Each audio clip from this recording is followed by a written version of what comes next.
What are you doing right now? Is it something that you really love? Millions of people at this very second are doing exactly what makes them happy.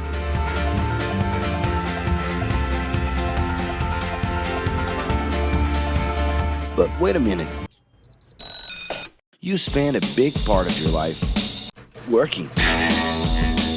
And any job has the potential to drive you insane. I think this is a good time for a break. But, of course, there's a bright side.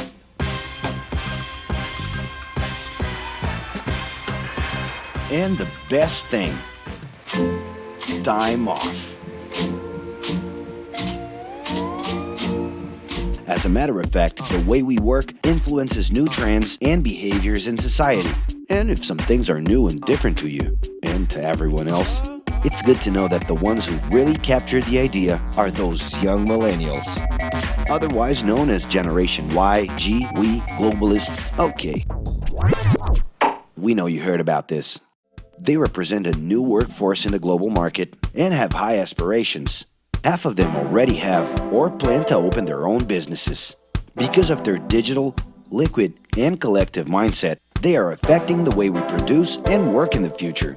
Sounds complicated? Actually, keeping things simple was the motto that baby boomers worked by in the 60s and 70s. Rules were a lot clearer back then. The workspace was confined to the office. Responsibilities were individual-based and very specific, and you knew exactly the right time to start and finish your day. At that time, after the World Wars, the institution represented the security that everyone was dreaming about. Because of this, it made total sense to be a company man and respond well to linear and hierarchical structures. But be careful. Once you chose a career, it was a decision that would pretty much last for the rest of your life. Older workers would teach young ones because putting in long years of experience was essential if you wanted to grow within the company. Having a job would guarantee social status and was the first step towards marriage and a first kid 9 months later. Work didn't mix with personal life. No bringing work home. But baby boomers worked a lot. It's been a hard day's night. And this had to do with keeping a deep sense of discipline and honor. Day-to-day sacrifices guaranteed that the family would be taken care of, and they knew that a big payoff would come, even if it would take a while.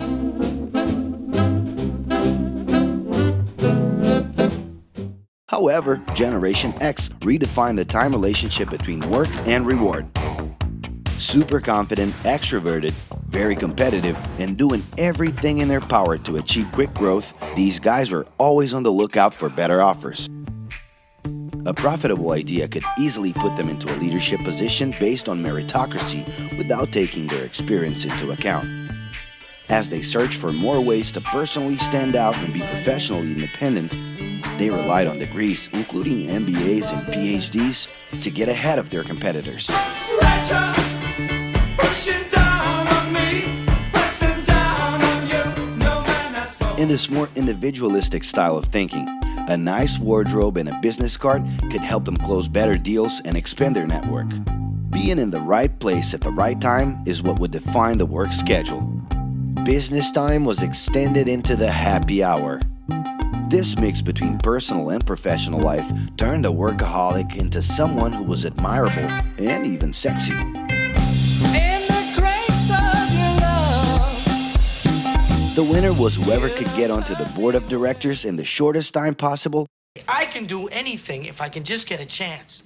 and thus immediately live out the pleasures of this achievement. You want the money, you control the witness. I leave you lonely, I don't move you into business. But today the journey's a little different. It really seems more important to have fun on the ride than to make it to the final destination.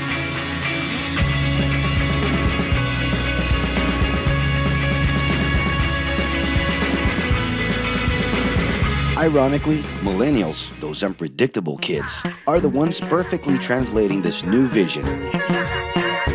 In a time when pleasure determines professional accomplishment, they know, like no one else, how to recognize opportunities that link passion with work. It's not right,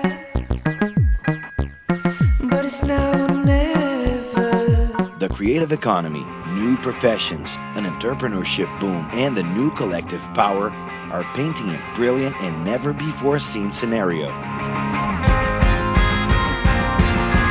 No wonder millennials are so impatient.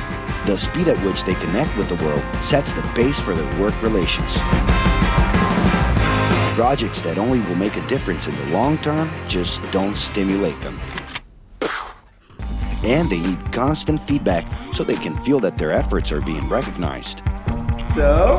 It's great. I love it. The traditional pyramid inside of companies doesn't really fit with these anxious young people.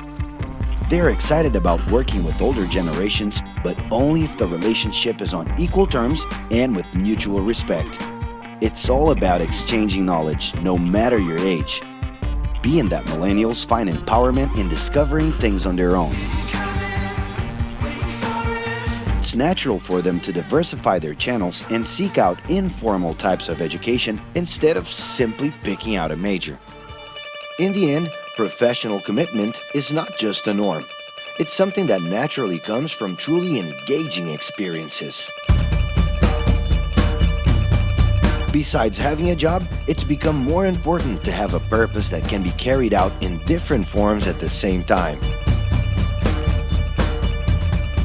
Mobility, shared workspaces, home offices, and the possibility to create your own hours make work always present, anytime and everywhere. For that reason, people with different work styles are having more freedom to tap into their talents, and even those with introverted personalities can transform their ideas into million-dollar businesses. Yes, you can stay in your pajamas as long as you maintain an updated and attractive profile across your social network.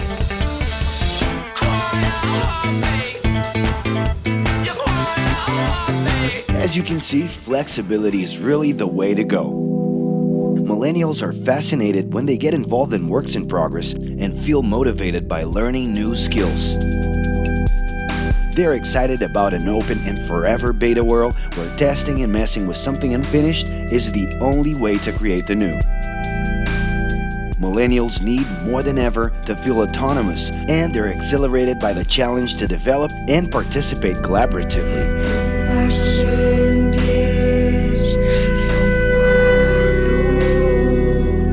They can change direction quickly and don't let attachments hold them back. It's about living better in the present with no illusion that the future can be controlled.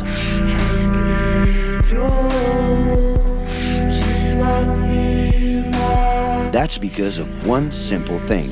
Whoever adapts more easily can evolve along with the changes. And if you feel overwhelmed by everything so far and are looking for the right answer, well, sorry. We're still going to ask you another question. Are you doing what you love right now? No. So start.